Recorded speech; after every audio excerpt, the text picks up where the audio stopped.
3 a.m. na naman. Ang oras ng mga kaluluwang hindi matahimik. Ang oras ng mga lihim na ayaw ng muling mabunyag. Ngayon, bubuksan natin muli ang pinto ng gabi at pakinggan ang mga sigaw ng katahimikan.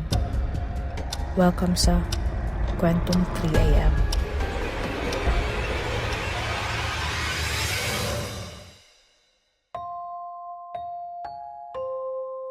Way back when I was 7 years old, me and my family used to stay sa family home namin sa Alabang. Yung bahay namin nasa loob ng subdivision. Naaalala ko pa nung bata pa ako, yung mga housemates namin gustong mag-quit kasi kung ano-anong reasons ang sinasabi nila. May white lady daw sa garden. May matandang lalaki sa computer room nakatalikod sa bintana. Tapos yung grandfather's clock o kung ano man tawag doon, bumabalik daw yung oras ng 12 a.m. At may mga shadows na gumagala sa loob ng bahay. Sabi ni Mami, imagination lang daw nila, pero kahit ako, kinakabahan na noon. Nung 8th birthday ko, nag-house party kami. In-invite namin yung ibang family members from out of town. That night, nag-decide kaming maglaro ng hide and seek ng mga pinsan ko. Ako, nagtago ako sa loob ng master's bedroom closet. Sa room ng parents ko, sliding door yung closet.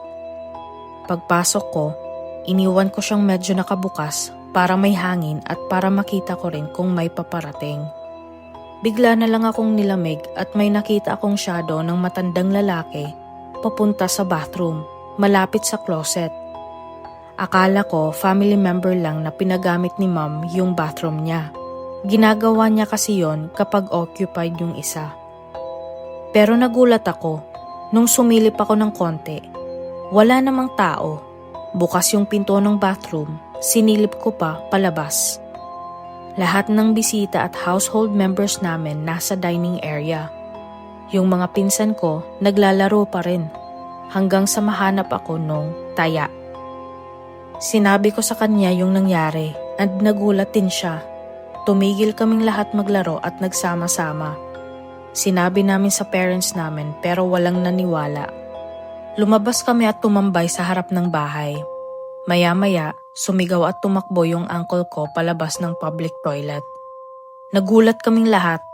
First time namin siyang makita na halos umiiyak at pawis na pawis sa takot. Sabi niya, may nakita daw siyang ghost girl sa salamin ng CR. The year after, lumipat na kami sa Manila kasi mas convenient for school. Yung ibang family members namin, either nag-abroad or nag-work sa QC. Fast forward, 20 years old na ako nung sumama ulit ako sa kanila sa Alabang House after pina-repaint at pinaayos nila since walang tumira doon for years. Akala ko, everything would be different na. Pero bago pa kami makapasok ng bahay, may friend si Mami na nagsabi ng regards para sa father ni Mom na matagal nang patay. Hindi ko na nga siya naabotang buhay. Sabi nung friend, nakita daw niya nakaupo sa rocking chair. Kitang-kita niya mula sa bintana.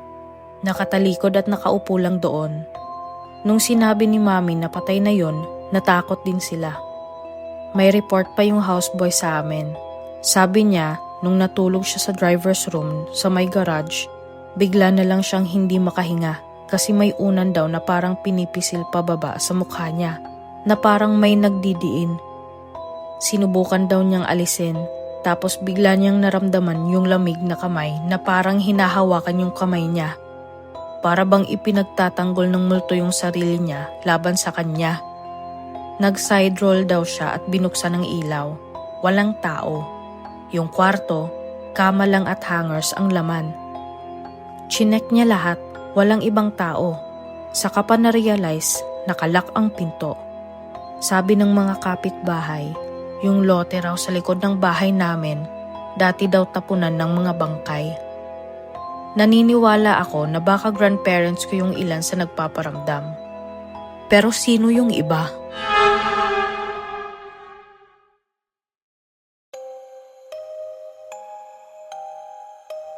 First day ng second sem, 2020, 7 a.m. pa lang nun. Ako, nakaupo sa usual seat ko. Second to the last row, sa may bandang kanan, nakayuko ako, immersed sa webtoon habang naghihintay magsimula ang klase. Nag-aya mag-almusal sa kantin yung barkada ko at iba naming kaklase. Hindi pa ako gutom, kaya nagpaiwan ako. Wala naman akong iniisip na kakaiba. Normal morning lang, pero hindi pala. Habang nagbabasa ako, biglang may bumulong na babae sa mismong kanang tenga ko. Mahina, malapit, parang literal na may bibig na nakadikit sa balat ko. Pero gibberish, hindi ko maintindihan. Akala ko kaibigan ko bumalik at pinaprank lang ako. Inignore ko, pero hindi humihinto. 5 seconds, 10 seconds, 15. Napikon ako, kaya bigla akong lumingon para sabihin siya na, "Be, tama na." Pero walang tao. Walang kahit sino sa likod ko. Walang kahit sino sa buong last row. At mas malala, habang nakatingin ako sa bakanting space, tuloy pa rin ang bulong. Lalong lumalamig yung kanan kong tenga. Tapos unti-unting nagring yung left. Parang surround sound pero demonic. Nagsimula ng manginig kamay ko habang naghanap ng logical explanation. Echo, music, speakers, kaklase, vent. Pero naka-K-pop lang yung mga nandoon sa kabilang row. Walang dahilan, parang may bumubulong. Paglingon ko sa pintuan, nakita ko yung kaibigan ko, kakapasok lang. Pero dumiretso siya sa kabilang gilid, may kausap na kaklase. Doon ako tumayo, kinilabutan at binulong ko sa hangin. Not today. Nag-sign of the cross ako sabay dasal ng Our Father habang naglalakad papunta sa kaibigan ko. Pag-upo ko, huminga ako ng malalim. Sabi ko, "Be, dito muna ako ah. Minumulto na ako dun." 2 weeks later, same time, same classroom. Mas maaga lang ako pumasok kasi may kailangan tapusin. Nasa same seat ako. Yes, huling row na naman kasi favorite kong spot. Tahimik pa, ako lang mag-isa. Habang nagsusulat ako, biglang gumalaw yung upuan sa mismong likuran ko. Rinig ko yung tunog ng bakal na dumula sa sahig. Yung matinis. Paglingon ko, wala. Pero ang weird, parang hinihila papalapit sa akin. Dahan-dahan, mga kalahating pulgada lang bawat segundo. Nakatutok pa rin ang mata ko sa upuan nung biglang umararo paharap parang may umupo. Hindi ko na tinapos yung sinusulat ko. Tumayo ako at lumipat ng row sa harap. A month later, classroom namin may malaking glass panel sa kanan. Kita mo yung refleksyon ng buong huling 2 row. Mga 4 p.m. na after class. Ako ulit yung naiwan kasi may hinahabol na deadline. Napatitig ako sa salamin habang nagpapahinga at doon ko siya nakita sa refleksyon sa upuan ko. Isang babaeng nakaupo sa mismong gamit kong upuan. Mahaba ang buhok, nakayuko, tapos nakaharap sa likod. Hindi sa akin. Parang may hinahanap siya sa ilalim ng chair. Paglingon ko sa upuan, wala. Pero sa refleksyon, nandoon pa rin siya. Mas malinaw, mas nakayuko. Parang nakangiti. Napaatras ako. Hindi na ako nag-ayos ng gamit.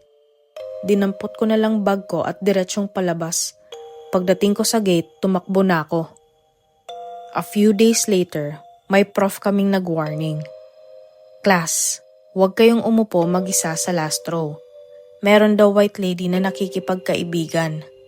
Doon ako natawa pero hindi sa tuwa. More like pag-amin sa sarili ko na. So ako pala yung sinubukan niyang kausapin nung first day.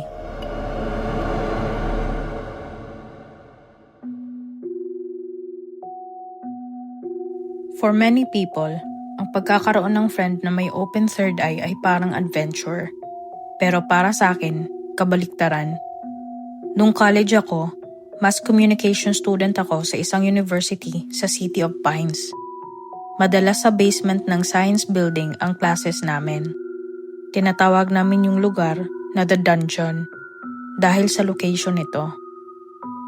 Room S019, Mass Communication Laboratory, ang assigned sa amin. Medium size na classroom siya at yung upuan parang nasa movie house or auditorium. Sa likod naman ng room, may control booth kung saan nakastock yung karamihan ng masscom equipment. At first, wala naman akong napapansin na weird sa classroom. Pero ayoko talagang tumambay doon ng mag-isa dahil ang creepy ng feeling. Sobrang lamig ng room, parang naka-aircon kahit wall fans lang at exhaust fans ang meron doon. Isang araw, mga 30 minutes early ako for my class sa S019. Kaya naghintay muna ako sa labas hanggang may dumating na kaklase ko. Pagpasok namin, umupo ako sa unahan tapos yung classmate ko nasa bandang likod. Nagbabasa ako ng notes nung bigla siyang napasigaw at may tinuturo malapit sa akin. "Umalis ka dyan! Umalis ka dyan!" sabi niya habang nakatutok yung daliri niya sa parang invisible na something sa tabi ko. Kahit confused ako, tumayo ako at lumipat sa isang corner ng room. Pero mas nagwala siya. Tumayo siya at sinabi na lumabas daw kami ng room, kaya sumunod ako. Ilang oras pagkatapos nun, may ilang classmates akong nagkwekwentuhan tungkol sa horror experience nila. Nasa second floor classroom kami nun, naghihintay sa professor. Kinuwento ng classmate kong sumigaw na habang nakaupo daw ako sa room S019, may nakita siyang lalaking paika-ika, nakabarong Tagalog. Nakaupo sa tabi ko at parang sasakalin daw ako kaya niya ako sinigawan. Nang lumipat daw ako sa corner, may iba pa raw na lalaki doon. May hawak na kutsilyo at parang sasaksakin ako. Doon ko nalaman na open palang third eye ng classmate ko.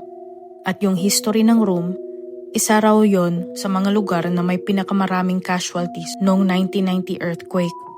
Marami pang ibang students na nagtestify na may limping man talaga sa basement. Eventually, nirenovate ang room S019. At ginawa na lang regular lecture or laboratory at production room para sa masscom students.